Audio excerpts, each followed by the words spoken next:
Now, Executive Suite with WPRI.com reporter Ted Nesi. Ever since the Robert Putnam book Bowling Alone came out, Americans have been debating the implications of shrinking membership in civic groups like the Rotary Club or the League of Women Voters. Now, a Brown University researcher is out with a new book of his own that suggests seismic changes in how Americans live their lives have transformed the nation's social fabric, with far-reaching consequences for politics, business, and community ties. This week on Executive Suite, the author of The Vanishing Neighbor, The Transformation of American Community, Marc Dunkelman. Welcome to Executive Suite. I'm Ted Nesi. Marc, thanks for being here, and congratulations on the book. Thank you. We have it in its a place of honor here. We got out the stand and everything for Marc to show the book off. So I want to start at the very beginning. It's a very interesting argument. I first saw it on The Fix, Chris Liz's political blog on the Washington Post. I'm a longtime fan of them down there.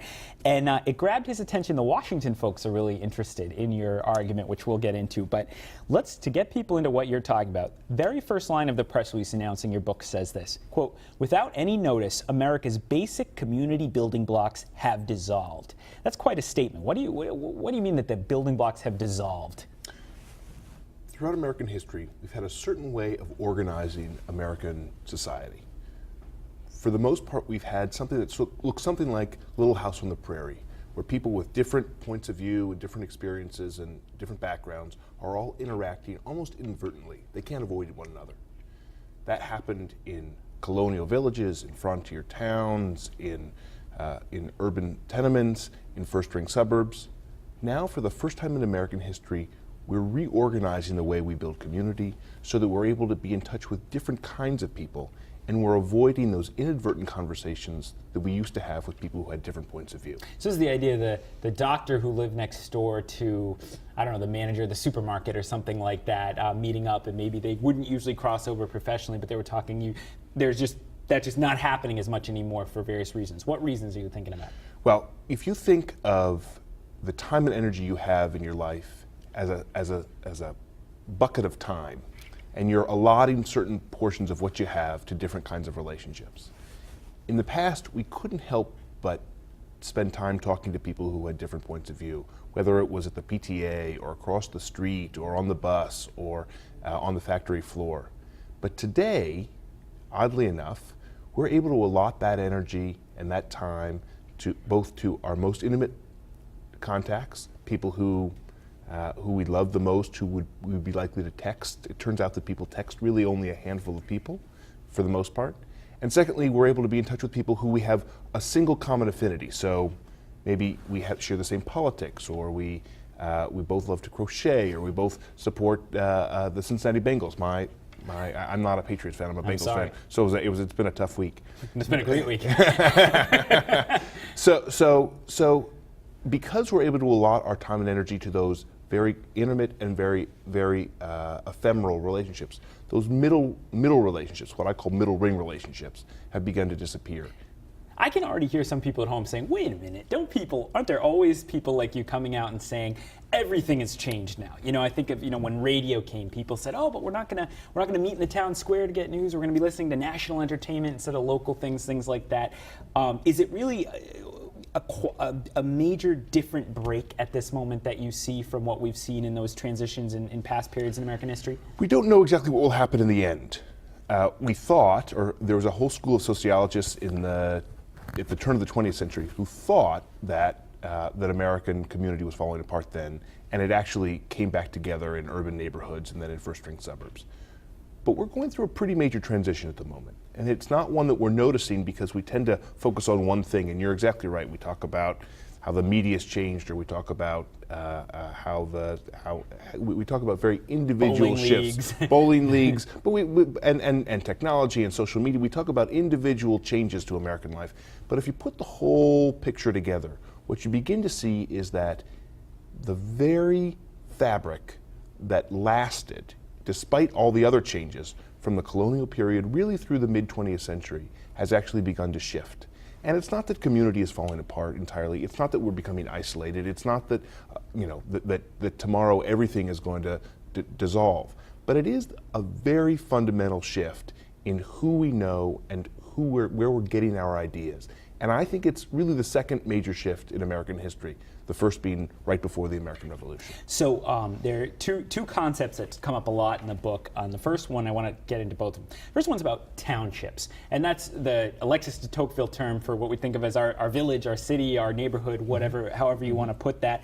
And now, obviously, we still do live in a municipality, all of us, because, unless we're in an unorganized section of Nebraska or something. But the way we interact in those townships, in your view, has really changed. How so, and why is it important? Well, you're exactly right. The township is a concept. Think of it as like a village, sort of, or little house on the prairie, which I mentioned before. But it's a fairly unique American way of organizing community.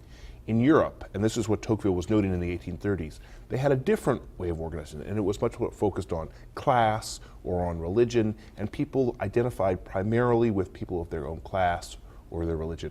Here in the United States, we tended to associate with the people who live next door, or down the street. So even if people disagreed, even if the guy in the corner was obnoxious, you couldn't avoid him, and he was part of the fabric of your community. That was reflected in the way we governed ourselves. We made connections locally, and those decisions were pushed up to the state level and then to the federal level. In Europe, it was the other way. It was top down. You'd have a despot or a king or whatnot, and those decisions be pushed down. That eventually becomes the core building block of how America. These townships. This concept of township, and as I said, it lasts from villages to towns to neighborhoods to suburbs. It's a core. The thesis of the book is that is the core of American exceptionalism. That all the other things that we talk about, exceptional universities, the Constitution, our private property rights, free expression, all these things. It's not that they aren't important, but right there at the bottom is this different way of organizing community.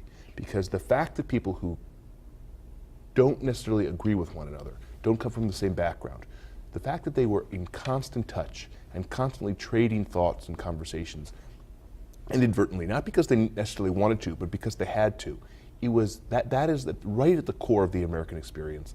And if that is beginning to disappear, we have to wonder what's going to happen next. And the other side of that, I could see some people saying, and I thought it myself at times reading the book, is there are benefits to that, right? People, as you say, maybe the guy down the street was obnoxious and people like that they can now stay in their house and have like-minded Facebook friends to interact with in the evening after work or something. And I don't think you'd actually disagree with that people might like the change, right? No, in fact, I think that people do like the change, and I think that there are all sorts of benefits to the change. This is not a book that's suggesting that everything's falling apart. It's a book saying there are enormous benefits to the fact that if I want to know some obscure fact, it's right there at the other end of a mouse click.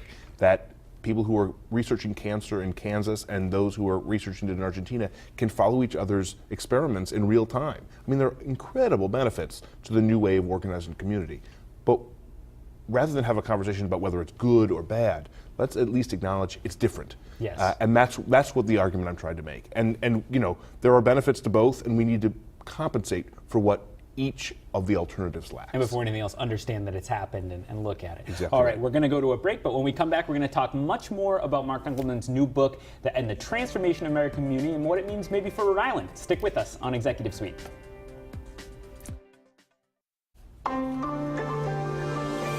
Welcome back to Executive Suite. I'm Ted Nisi, and we're doing something a little different this week. We're talking about a new book out from Marc Dunkelman, who's here with me. He's a research fellow at Brown University. You see the book there. It's called The Vanishing Neighbor, and it's about the transformation of American community. We're talking about what that means. It's the book's in bookstores now and on Amazon. It's not a Hachette book, right? So you can still get it on time. Yeah, that's right. Well, we won't get into that one here, but so we were talking about some of the key concepts in the book. We talked about townships. The other one that's interesting, and I like the symbolism used for it, middle ring relationships, which sounds like Lord of the Rings people. It's not about Lord of the Rings, though. Middle ring relationships. What is that, and why is it important? How's it fitting with your argument here? Right. Well, earlier we were talking about if you had a certain amount of time and energy to invest in various relationships.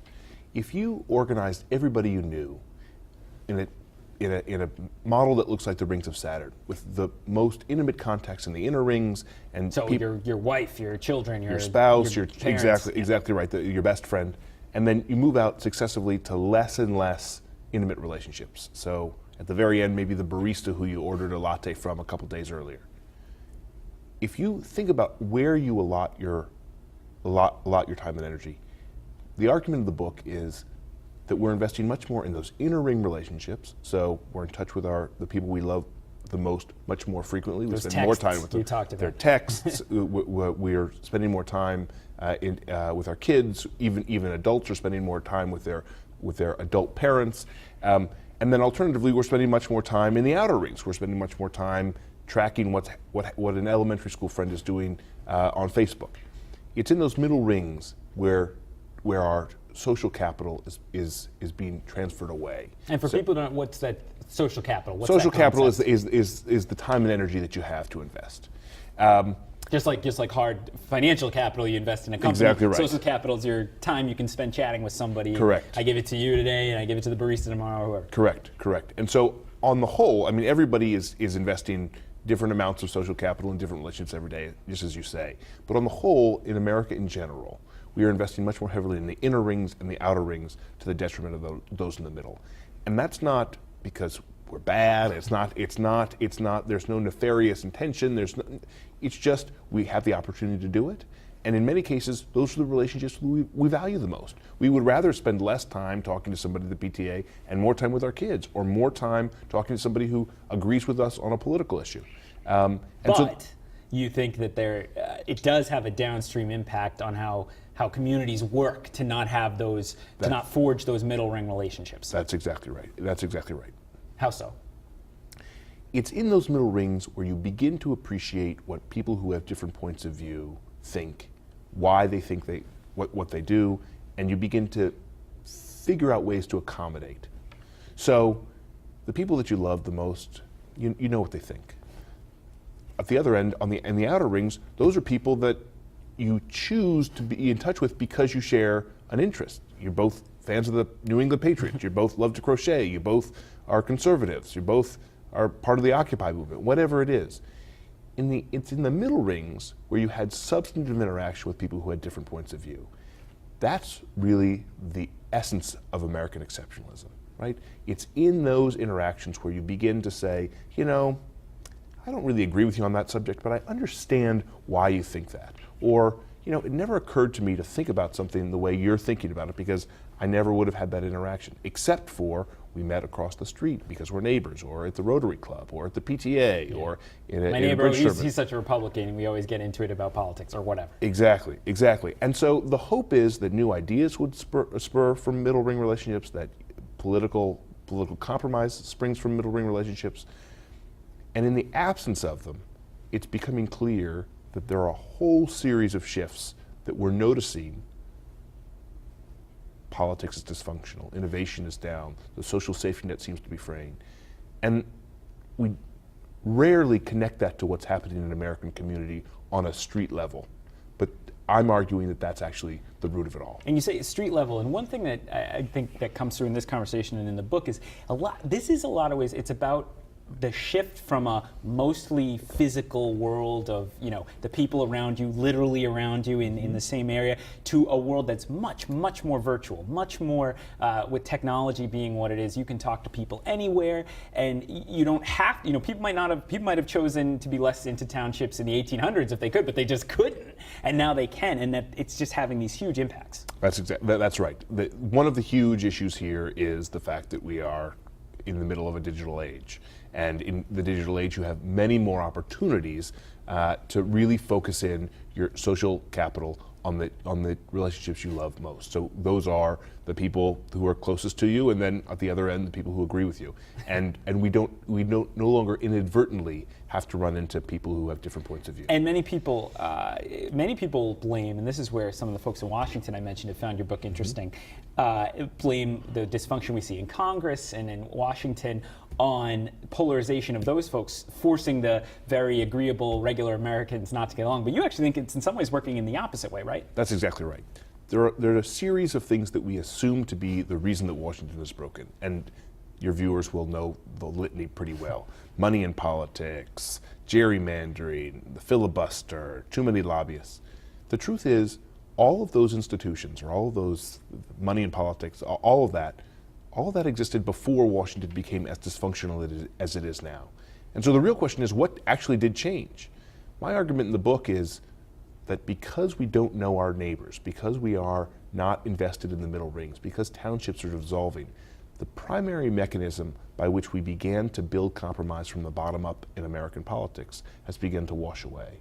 And so the question is, what are you going to do to fix that? And so rather than continue to talk ad nauseum about these complaints that have been that we've had for decades, if not centuries, what are we going to do to shift what's really at the root of political dysfunction? All right, we're going to take another break. When we come back, we're going to talk about a few other books that impacted the arguments, including Bowling Alone that I mentioned off the top, and how those fit into what Marc is arguing here. So stick with us on Executive Suite.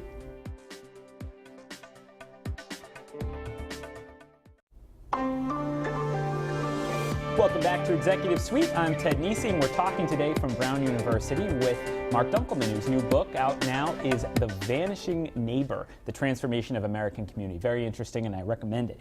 Marc, we were talking off air. About 7 years you were working on the ideas in this book, you say. Where did it first come from? What was the spark that sort of led you to decide to devote a big chunk of your life and work to getting this book out and these ideas across? Yeah.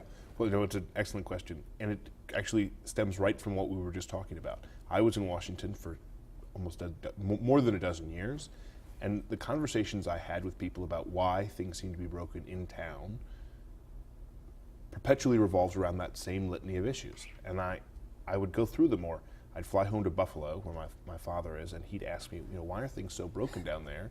And I would go through that similar list, and in each case he'd say, yeah, but filibuster isn't something new. The filibuster rules are the same as they were in the 70s. And gerrymandering is named after James Madison's vice president. And money in politics, if you read an old Teddy White book about the elections of the 60s and 70s, you'll hear the same complaint. So I began to say, something else going on here. And I began to look in the world of sociology and public policy, and I found this issue. And I tried to put the two I tried to connect the two. Also, it was a little bit to do with why you're in Providence, right? How you and your wife ended up there? Yeah. We were living in Washington, not far from the White House, and lived in an apartment. We knew a couple of our neighbors, but most of them we didn't, and we'd lived there for years.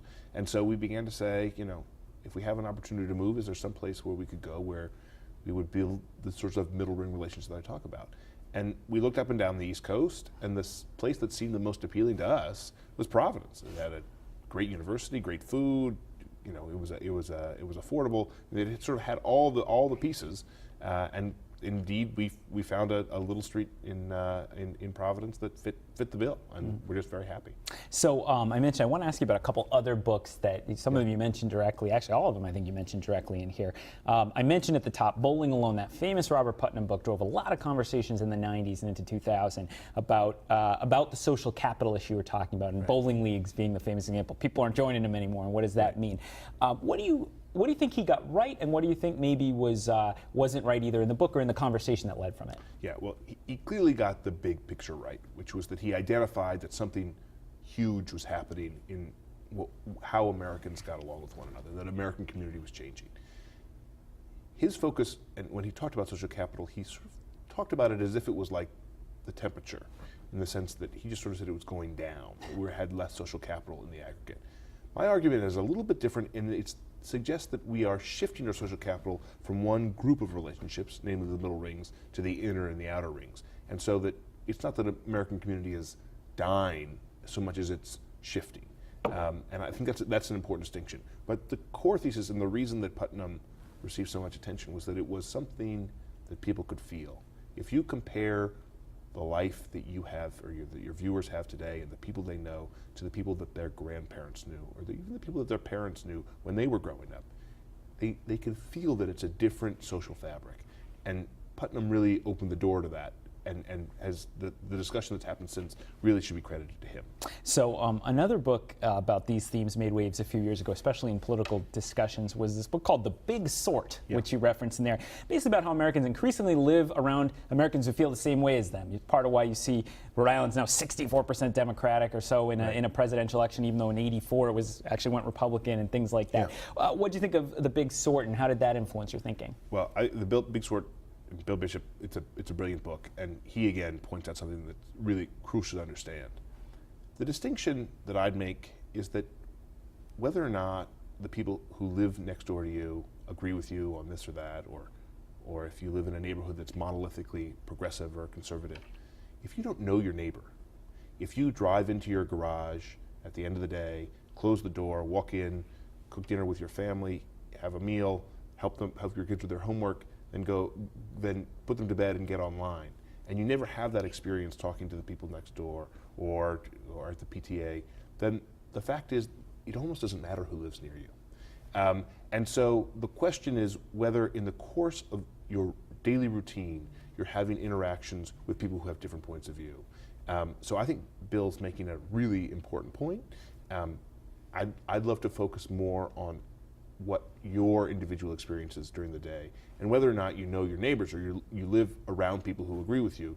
Are you having at some point in the course of your business, where you shop, where you play, whatever you do, what you read, are you having an experience that would expose you to what people who have different points of view think?